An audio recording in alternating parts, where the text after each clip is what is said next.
Très heureuse de vous retrouver, Madame, Monsieur. Bienvenue dans ce journal. C'est face aux jeunes venus de 26 provinces pour lui reconnaître l'attention accordée à leurs préoccupations lors du rassemblement organisé par le Conseil national de la jeunesse la semaine dernière. Et Félix Tshisekedi a saisi justement cette occasion pour encourager les jeunes Congolais à prendre au sérieux les menaces des uns et des autres qui convoitent les richesses de la RDC.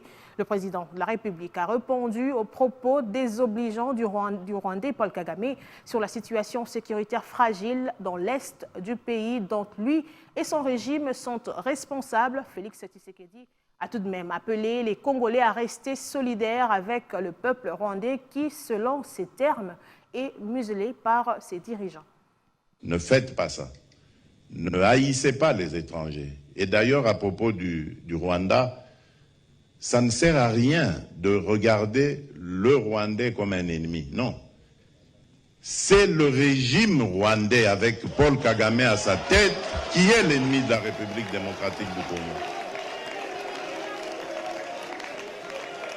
Les Rwandais et les Rwandaises sont nos frères et sœurs. Et d'ailleurs, ils ont besoin de notre aide parce qu'ils sont muselés. Ils ont besoin de notre aide pour se libérer. Ça n'a rien à voir avec ce que leurs dirigeants sont en train de leur imposer.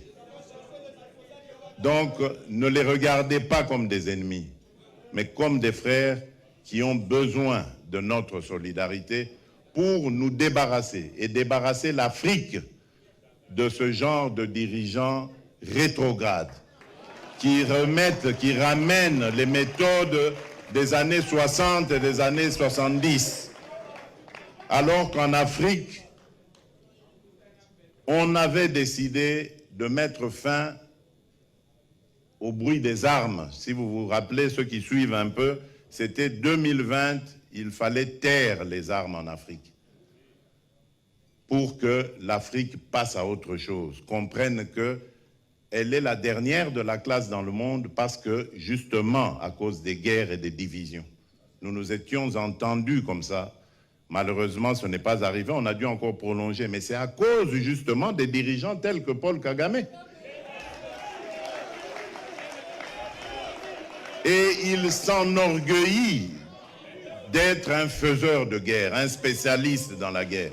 Il en est fier. Moi, à sa place, je me cacherais, j'aurais honte d'assumer le fait qu'on sème la mort et la désolation. C'est honteux. Et je dirais même diabolique.